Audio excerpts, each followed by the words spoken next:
Actually ये बच्चे के बारे में उनको मम्मी जो है उनसे फ़ोन में बात की थी, तो उन्होंने क्यों बताया कि आप वहीं पर दिखाइए, लेकिन इन्होंने जिद की हमारे पास आने के लिए।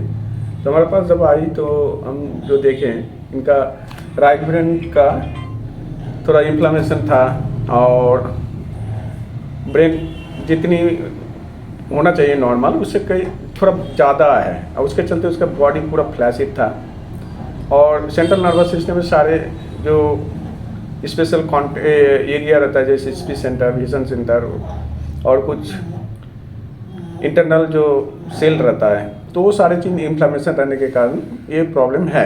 तो अल्टीमेटली मैं स्कैल्प एक्यूपंक्चर का जो विशेष पद्धति है एक्यूपंक्चर ट्रीटमेंट, उसी एक्यूपंक्चर ट्रीटमेंट को इम्प्लीमेंटेशन करने के बाद 5-6 दिन ट्रीटमेंट, 2-3 दिन ट्रीटमेंट करने के बाद काफ़ी इम्प्रूवमेंट आ रहा है।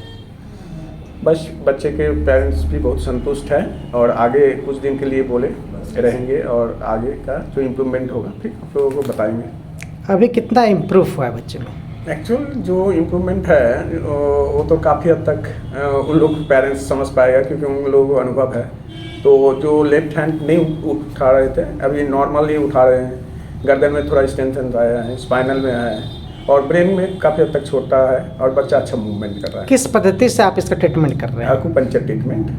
ये कहाँ का, इंडिया का है या ट्रीटमेंट? एक्चुअली मेरा जो स्टडी है मैं इंडिया का ही इसको रिसोर्स मानता हूँ, लेकिन चाइना में बहुत सारा फिलोसोफर है जो हमारा इंडिया का कॉन्सेप्ट को एक्सेप्ट किया और उन्होंने इसके ऊपर में काफ़ी रिसर्च किया और हमको लगता है कि एक्यूपंक्चर को चाइना ही डेवलप किया है, लेकिन इसका मादर जो है वो इंडिया।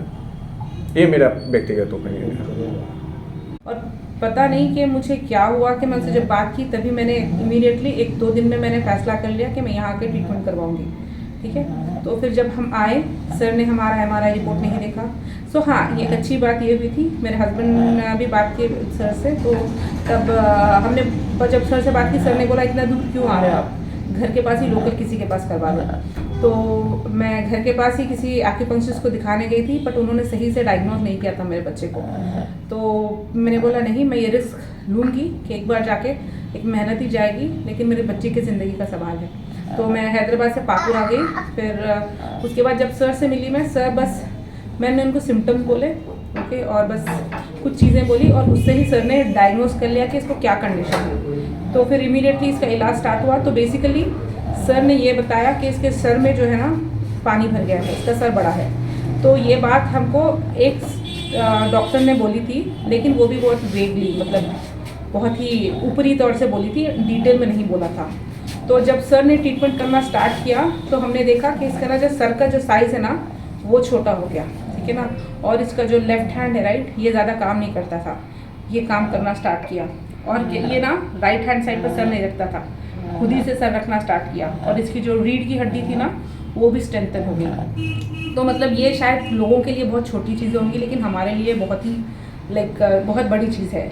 तो पिछले हम यहाँ पे 7 दिन से ट्रीटमेंट ले रहे हैं और हमको लड़के में बहुत ज़्यादा इम्प्रूवमेंट लग रहा है। तो हाँ, सो फार हम बोलेंगे कि सर ना ब्रेन इश्यूज़ में ये सारी चीज़ों में एक्सपर्ट है क्योंकि हमने इतने डॉक्टर्स को दिखा दिया। आप सोच लीजिए लोग ना पाकुड़ से हैदराबाद जाते हैं ट्रीटमेंट के लिए, हम हैदराबाद से यहाँ आए हैं, तो समझ जाइएगा कि हम सब कोशिश करके आए हैं यहाँ पर। क्या नाम है आपका?